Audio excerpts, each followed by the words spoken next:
Azərbaycan və Türkiyə bir-birinə qarşılıqlı hərbi yardım göstərəcək memorandum imzaladı. Tərəflərdən biri silahlı təcavüzə məruz qaldığı halda, digər tərəf ona hərbi yardım göstərəcək.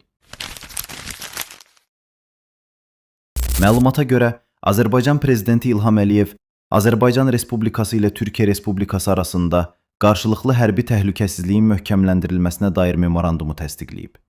Memorandum daha əvvəl Türkiyənin İstanbul şəhərində imzalanmışdı və artıq hüquqi qüvvəyə minib. Sənəddə qeyd olunur ki, tərəflərdən birinə qarşı üçüncü dövlət və ya dövlətlər tərəfindən silahlı hücum baş verərsə, digər tərəf dərhal lazımi yardım göstərmək üçün qarşılıqlı məsləhətləşmələr aparacaq. Bu yardım hərbi, texniki və digər müdafiə tədbirlərini əhatə edə bilər. Memorandumda həmçinin hərbi sahədə koordinasiyanın gücləndirilməsi, birgə təlimlərin keçirilməsi, hərbi məlumat və təcrübə mübadiləsi, müdafiə sənayesi sahəsində əməkdaşlığın genişləndirilməsi nəzərdə tutulur. Tərəflər regional və beynəlxalq təhlükəsizlik məsələlərində bir-birinin mövqelərini dəstəkləməyi öhdələrinə götürür.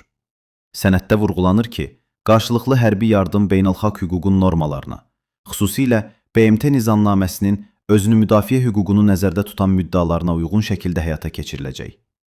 Memorandum üçüncü ölkələrə qarşı yönəlməyib və müdafiə xarakteri daşıyır.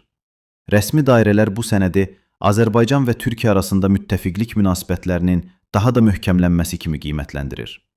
Qeyd olunur ki, yeni memorandum iki ölkənin təhlükəsizlik sahəsində əməkdaşlığını daha sistemli və hüquqi əsaslı formaya salır.